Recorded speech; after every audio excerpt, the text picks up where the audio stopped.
Good evening everyone, welcome back to Vidyarthi cafe. आज हम लोग फिर से बैक टू बैक सीरीज में थोड़ा आगे बढ़ेंगे। तो बैक टू बैक सीरीज में आप लोगों का स्वागत है। तो चलते हैं हम लोग थोड़ा और नया सीखने की कोशिश करते हैं। तो वीडियो में आगे बढ़ने से पहले यदि आप मेरे चैनल पर नए हैं तो चैनल को सब्सक्राइब कर लीजिएगा, वीडियो को लाइक करिएगा और वीडियो को ज़्यादा से ज़्यादा लोगों को शेयर करिएगा। बढ़ते हैं आगे। तो हम लोग जो है बैक टू बेसिक पढ़ रहे थे, अर्थात संस्कृत का बेसिक सीख रहे थे। तो हम लोगों ने कहा कि भाई हम लोगों को शुरुआती स्टेज में संस्कृत को सीखने के लिए, समझने के लिए 5 टूल्स जो मैंने बताए हैं उनको याद करने पड़ेंगे। तो ये 5 टूल्स आप लोगों को एक एक करके मैं बताना शुरू हो चुका हूँ। तो कर्ता की टेबल हो चुकी है हमारी। पट धातु के लकार का जो 5 करने हैं उसमें से हमने 2 देख लिए हैं, है ना। लट लकार, लिट लकार अपने आप हो चुका है, ठीक। मतलब लट लकार याद है, उसको लिट लकार अपने आप हो जाएगा। राम शब्द हम देख चुके हैं, कारक देख चुके हैं, लता शब्द की बात हम लोग करेंगे, है ना। जब थोड़ा इन 4 का प्रयोग जितना हमने जाना है उसके आधार पर करना सीखेंगे। थोड़ा आगे बढ़ने पर लता शब्द को भी देखेंगे। आगे चलते हैं। ये कर्ता की टेबल है जो आप लोगों ने याद कर ली होगी। इसके हिंदी मीनिंग भी आपको पता है। मैं यहाँ ज़्यादा टाइम ख़राब नहीं कर रहा हूँ क्योंकि ऑलरेडी ये सब चीज़ें मैं बता चुका हूँ। ये इसीलिए दिखा रहा हूँ कि आप लोग एटलीस्ट उसका थोड़ा रिवीजन कर सके, है ना। अगर बच्चे को याद है, किसी व्यक्ति को याद है, तो इसका रिवीजन करने में मुश्किल से 10-15 सेकंड लगेंगे आपको फटाफट, अगर याद है तो। चलते हैं आगे। पट धातु का लट लकार भी आप लोगों को याद है। लट से लिट कैसे बनता है वो भी आपको याद है। और पट धातु से और कैसे लट लकार के रूप बनेंगे और कैसे लिट लकार के रूप बनेंगे इसकी भी चर्चा कर चुकी है। ये आप लोगों के राम शब्द है, कैसे याद करना आपको बताया जा चुका है। ये कारक और उनके चिन्ह है, इनका भी आपको बताया जा चुका है कैसे याद करना है। ओके, आगे बढ़ते हैं। ये मैंने दोनों कंपेयर किए थे कि भाई कैसे इनका यूज़ करना है। ओके, आगे बढ़ते हैं। अब उस दिन हम लोगों ने क्या किया था, 2 शब्दों के सेंटेंस बनाना सीखे कि कम से कम कर्ता होगा और क्रिया होगी। तो हमने ये सेंटेंस प्रैक्टिस भी किए थे। आज हम इससे थोड़ा और आगे बढ़ते हैं कि भाई कर्ता तो होता ही है सेंटेंस में, है ना, क्रिया भी होती है। तो कर्ता और क्रिया के जो बीच में शब्द आएंगे उनका अनुवाद कैसे करेंगे वो देखेंगे, ठीक है। तो जितना हम लोगों ने अब तक सीखा है उसका यूज़ करते हुए कैसे हम लोग जो है सेंटेंस बनाएंगे। अब सेंटेंस भले ही 2 शब्द का बने, चाहे 3 का बने, चाहे और लंबा बन जाए, ठीक है। तो हम लोगों को सीखना है। आप लोग, मैं बेसिक स्टेज में आपको एक सेंटेंस ये वाला प्रैक्टिस करवा रहा हूँ, ध्यान देना 1 मिनट, ठीक। सब लोग ध्यान दें यहाँ पे। इसको भी रखते हैं अपने कि भाई मैं एक सेंटेंस मैंने लिखा है। एक सेंटेंस मैंने क्यों लिखा है, क्योंकि आप लोग देखेंगे तो इस एक सेंटेंस में ये जो कारक दे रखे हैं उनमें से लगभग सभी का प्रयोग हो रखा है, ठीक। तो कैसे अगर कारकों के चिन्ह आ जाए तो कैसे अनुवाद करना है, और साथ ही साथ हम लोग देखेंगे कि अगर बीच में जो शब्द आ रहे हैं उनके पीछे कारक के चिन्ह नहीं लगे हुए तो अनुवाद कैसे करना है।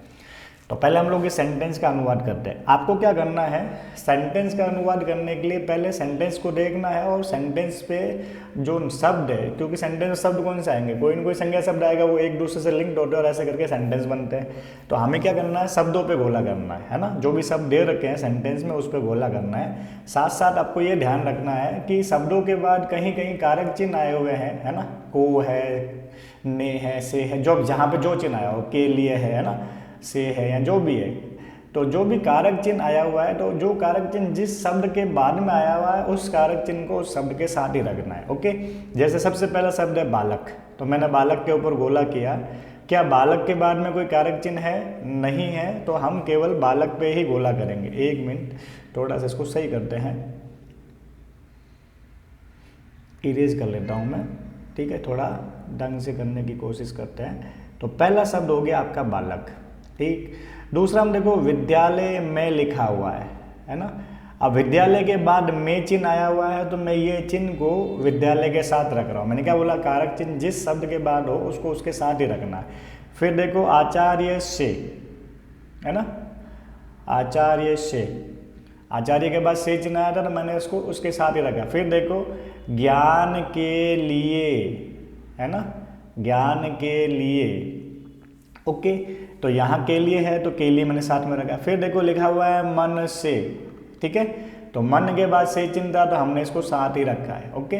फिर देखो पुस्तक लिखा हुआ है, पुस्तक के बाद कोई चिन्ह नहीं लगा है तो कोई दिक्कत नहीं, पुस्तक पे गोला कर दिया, आपको सारी इंफॉर्मेशन इसी एक सेंटेंस में मिल जाएगी। अब देखो लास्ट में पढ़ता है लिखा हुआ है, तो क्रिया के बाद में है या गागेगी या था थे थी या जो भी है, क्रिया में टेंस से संबंधित कोई ना कोई वर्ड रहेगा, है ना। पीछे है आया हुआ मतलब यहाँ पे प्रेजेंट टेंस है, यानी कि लट लकार है।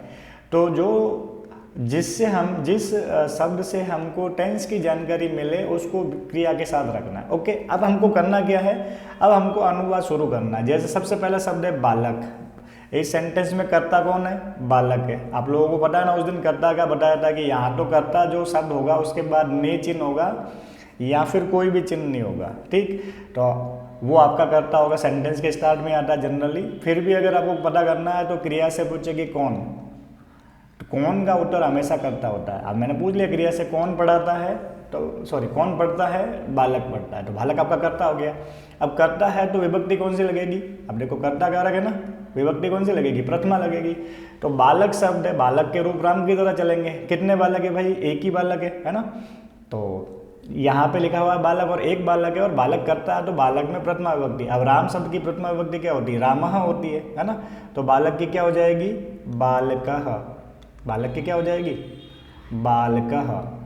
ओके, फिर देखो विद्यालय में लिखा हुआ है ना। अब आपको राम शब्द याद होने चाहिए। अब देखो सारी चीज़ें एक विंडो पे आ नहीं रही, फिर भी काफ़ी चीज़ें रखने की कोशिश की है मैंने, ठीक।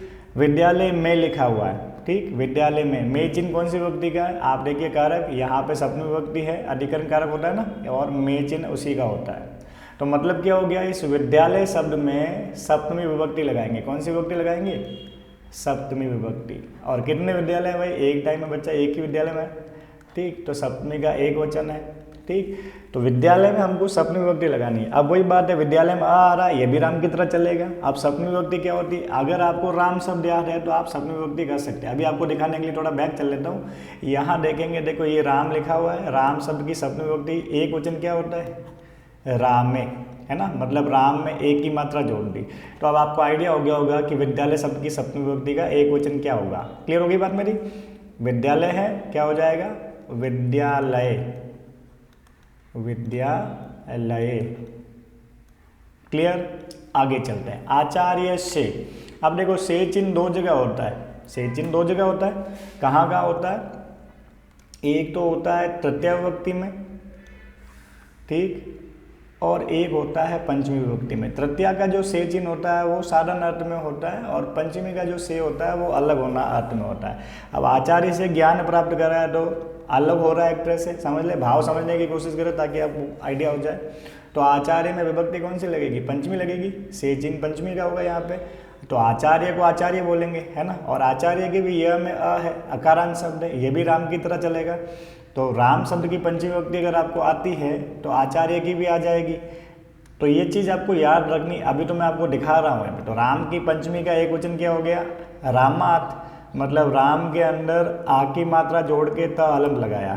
तो अब आपको आचार्य का क्या बनेगा समझ में आ गया होगा, ठीक है। तो आचार्य शब्द की पंचमी विभक्ति क्या हो जाएगी, आचार्यात,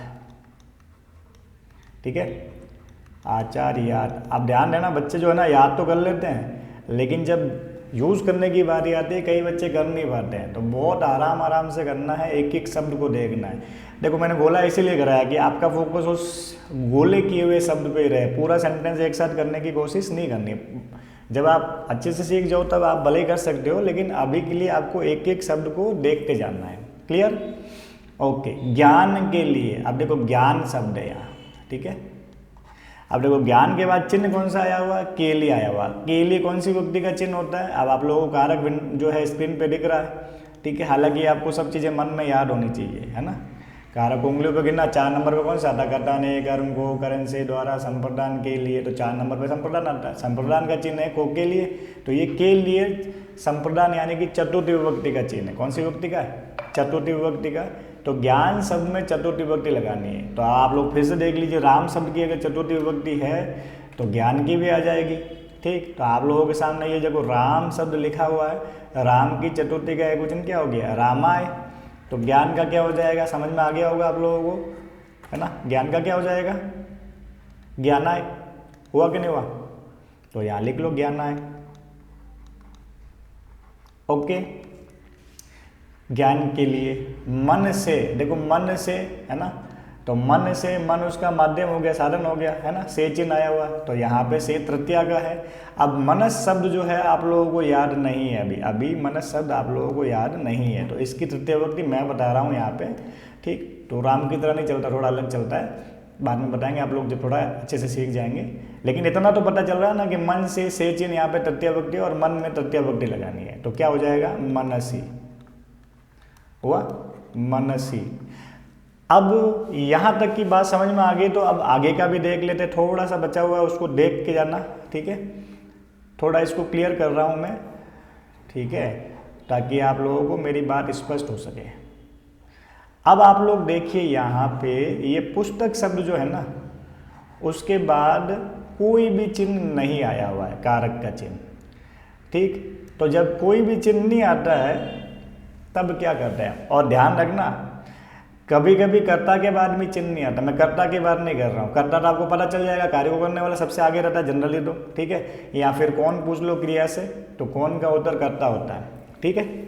लेकिन बीच में जो क्रिया और कर्ता के बीच में जो शब्द है, अगर उनमें से किसी शब्द के बाद में कोई कारक चिन्ह नहीं आया हुआ है तो उस शब्द में द्वितीय विभक्ति का प्रयोग करना है। कौन सी विभक्ति का प्रयोग करना है, द्वितीय विभक्ति का। क्लियर होगी बात। तो पुस्तक शब्द में कौन सी विभक्ति लगाएंगे, द्वितीय, कोई चिन्ह नहीं है इसलिए क्या हो जाएगा, पुस्तकम, है ना, एक ही पुस्तक है, क्योंकि पुस्तकें थोड़ी लिखा हुआ है, एक वचन लगाएंगे द्वितीय विभक्ति का, क्या हो गया, पुस्तकम। अब आते हैं लास्ट में, पीछे है आया हुआ है, हमको पता चल गया यहाँ पे लट लकार का प्रयोग करना है। कौन सा लकार, लट लकार, है आया हुआ मतलब प्रेजेंट टेंस है, वर्तमान काल है। ओके, क्रिया कौन सी है, पढ़ना, जिसको कि संस्कृत में पठ धातु बोलते हैं, ठीक। तो मतलब समझ में आ गया कि हमको पठ धातु के लट लकार का प्रयोग करना है। अब वही बात है, आपके सामने मैंने पठ धातु के लट लकार लिखे, पठ धातु के लट लकार में 9 शब्द है, इन 9 में से कोई एक शब्द का प्रयोग करना है। तो हम लोग देखेंगे कर्ता में, सबसे पहले देखेंगे कर्ता कौन है, कर्ता है बालक, है ना, कर्ता कौन है, बालक है, बालक। अब बात यह आती है कि सर ये बालक कौन से पुरुष में आएगा, क्योंकि कर्ता का पुरुष और वचन देखना, कर्ता कौन से वचन का और कौन से पुरुष का है। तो अब ये कर्ता की टेबल है अपने सामने, तो हमको ये दिख रहा है कि भाई ये सारे प्रथम पुरुष के, ये मध्यम पुरुष का, ये उत्तम पुरुष का, लेकिन इनमें से कहीं पे भी बालक तो आ ही नहीं रहा है। तो आप लोगों को बता रखा है कि इस टेबल में जो कर्ता है वो तो होते ही है, अगर कोई कर्ता इस टेबल के अलावा आता है तो वो हमेशा प्रथम पुरुष में जाएगा, है ना। तो बालक किस में जाएगा, प्रथम पुरुष में, है ना। और कौन सा वचन है प्रथम पुरुष का, एक वचन, तो हमको पठ धातु के प्रथम पुरुष का एक वचन लेना है। तो आपके सामने लिखा हुआ है पठ धातु, तो पठ धातु का एक वचन क्या हो गया, पठती, सेंटेंस समाप्त हुआ। मेरे कहने का मतलब सेंटेंस की लंबाई देख के आपको नहीं घबराना है, आप लोगों को अगर ये चीज़ें जो मैं बता रहा हूँ वो याद है तो सेंटेंस बना पाएंगे। आज हमारा डिस्कशन एक सेंटेंस तक ही रहा, तो मैंने इस एक सेंटेंस में लगभग सभी कारकों का प्रयोग करके सेंटेंस बनाया है ये। तो आप लोगों को ध्यान रखना है कि कारक चिन्हों का प्रयोग करके सेंटेंस का अनुवाद किया जा सकता है। कल हम लोग थोड़े छोटे छोटे सेंटेंस करेंगे, ये तो आज मैंने समझाने के लिए बताया कि अगर आप लोगों को ये सब चीज़ें याद है तो कैसे आप लोग सेंटेंस बनाएंगे। तो कल थोड़े सेंटेंस छोटे छोटे बनाएंगे, फिर हम लोग लता शब्द का प्रयोग करके, मतलब लता शब्द याद करेंगे, कैसे याद करना बताया जाएगा आपको, और फिर जो है हम लोग थोड़े और सेंटेंस की प्रैक्टिस करेंगे, ठीक। तो आज के लिए बस इतना ही, धन्यवाद।